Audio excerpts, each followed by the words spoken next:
ನಮಸ್ಕಾರ ಎಲ್ಲರಿಗೂ. ಇವತ್ತು ಹಲಸಿನ ಹಣ್ಣಿನ ಗಟ್ಟಿ ಬಾಳೆ ಎಳೆಯಲ್ಲಿ ಮಾಡಿದ್ದೇನೆ. ಇದಕ್ಕೆ ಸಕ್ಕರೆ ಬೆಲ್ಲ ಏನೂ ಹಾಕಲಿಲ್ಲ, ಆದರೂ ತಿನ್ನಲಿಕ್ಕೆ ಮಾತ್ರ ತುಂಬ ರುಚಿ ಆಗ್ತದೆ. ಬನ್ನಿ ಮಾಡೋದು ಹೇಗೆ ಅಂತ ನೋಡುವ. ಇಲ್ಲಿ 1 ಕಪ್ಪು ದೋಸೆ ರೈಸ್ 4 ಗಂಟೆ ನೀರಲ್ಲಿ ನೆನೆಸಿಟ್ಟಿದ್ದೆ. ಈಗ ಇದರಲ್ಲಿರುವ ನೀರನ್ನು ತೆಗೆದು 1-2-3 ಸಲ ಚೆನ್ನಾಗಿ ತೊಳೆದು ತಂದು ಈಗ ಮಿಕ್ಸಿ ಜಾರಿಗೆ ಹಾಕ್ತಾ ಇದ್ದೇನೆ. ಈಗ ಇದರ ಜೊತೆ 2 ಟೇಬಲ್ ಸ್ಪೂನ್ ತೆಂಗಿನ ತುರಿ ಹಾಕ್ತಾ ಇದ್ದೇನೆ. ರುಬ್ಬುವಾಗ 2 ಟೇಬಲ್ ಸ್ಪೂನ್ ತೆಂಗಿನ ತುರಿ ಹಾಕಿದರೆ ಸಾಕು. ಹಾಗೆ ಇಲ್ಲಿ 1.5 ಕಪ್ಪು ಹಲಸಿನ ಹಣ್ಣನ್ನು ಈ ರೀತಿ ಚಿಕ್ಕದಾಗಿ ಕಟ್ ಮಾಡ್ತಾ ಇದ್ದೇನೆ. ಕಟ್ ಮಾಡಿದ ಹಲಸಿನ ಹಣ್ಣು 2 ಚಮಚದಷ್ಟು ಇದಕ್ಕೆ ಹಾಕ್ತಾ ಇದ್ದೇನೆ. ಜಾಸ್ತಿ ಬೇಡ, 2 ಟೇಬಲ್ ಸ್ಪೂನ್ ಹಾಕಿದರೆ ಸಾಕು. ಇದಕ್ಕೆ ರುಚಿಗೆ ತಕ್ಕಷ್ಟು ಉಪ್ಪು, 5-6 ಕಾಳು ಮೆಣಸು ಹಾಕಿ ಇದಕ್ಕೆ ನೀರು ಹಾಕದೆ ಇದನ್ನು ನುಣ್ಣಗೆ ಗ್ರೈಂಡ್ ಮಾಡಿ ತರಬೇಕು. ನಾನು ಇದನ್ನು ನೋಡಿ ಈ ರೀತಿ ಈ ಹದಕ್ಕೆ ಗ್ರೈಂಡ್ ಮಾಡಿದ್ದೇನೆ. ಗ್ರೈಂಡ್ ಮಾಡುವಾಗ ನೀರು ಬೇಕಿದ್ರೆ ಮಾತ್ರ ನೋಡಿಕೊಂಡು ಹಾಕಬೇಕು, ತುಂಬ ತೆಳು ಆಗಬಾರ್ದು. ಈಗ ಇದು ಸೈಡ್ಗೆ ಇರಲಿ.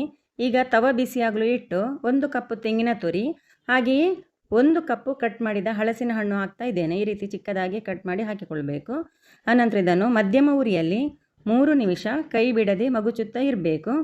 2 ನಿಮಿಷ ಆದ ನಂತರ ಇದಕ್ಕೆ 1/4 ಟೀ ಸ್ಪೂನ್ ಏಲಕ್ಕಿ ಪುಡಿ ಹಾಕಿ ಇನ್ನು ಇದನ್ನು 1 ನಿಮಿಷದವರೆಗೆ ಇದೇ ರೀತಿ ಹುರಿದುಕೊಳ್ಬೇಕು. ಬಿಸಿಗೆ ಹಲಸಿನ ಹಣ್ಣು ನೀರು ಬಿಡ್ತಾ ಇದೆ. ಈಗ 3 ನಿಮಿಷ ಆಗಿದೆ. ಇಲ್ಲಿ ನಾನು ಗ್ಯಾಸ್ ಆಫ್ ಮಾಡಿದ್ದೇನೆ. ಇಷ್ಟಾದರೆ ಸಾಕು. ಈಗ ಇದನ್ನು ಸೈಡಿಗೆ ಇಡುವ. ಬಾಳೆ ಎಲೆಯನ್ನು ಈ ರೀತಿ ಕಟ್ ಮಾಡಿ ಚೆನ್ನಾಗಿ ತೊಳೆದು ತಂದಿದ್ದೇನೆ.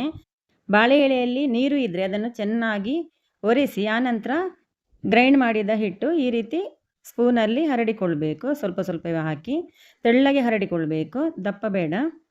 ಇದಕ್ಕೆ ಹುರಿದಿಟ್ಟ 2 ಟೇಬಲ್ ಸ್ಪೂನ್ನಷ್ಟು ಹಲಸಿನ ಹಣ್ಣು ಮತ್ತು ತೆಂಗಿನ ತುರಿಯನ್ನು ಹಾಕಿ ಆನಂತರ ಈ ರೀತಿ ಮಡಚಿಕೊಳ್ಬೇಕು.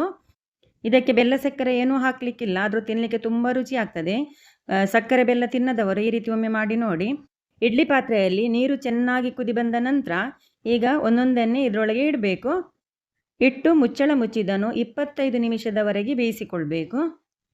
ಇದನ್ನು ಬೇಯಲಿಕ್ಕೆ ಇಟ್ಟು 25 ನಿಮಿಷ ಆಗಿದೆ. ಈಗ ಮುಚ್ಚಳ ತೆಗೆದು 10-15 ನಿಮಿಷ ಈ ರೀತಿ ಮುಚ್ಚಳ ಓಪನ್ ಮಾಡಿ ಇಡಿ, ಇಲ್ಲದಿದ್ದರೆ ಸ್ಟೀಮ್ ನೀರು ಒಳಗೆ ಇಳಿತದೆ. ಗ್ಯಾಸ್ ಆಫ್ ಮಾಡಿ 15 ನಿಮಿಷದ ನಂತರ ಇದನ್ನು ಕಟ್ ಮಾಡ್ತಾ ಇದ್ದೇನೆ.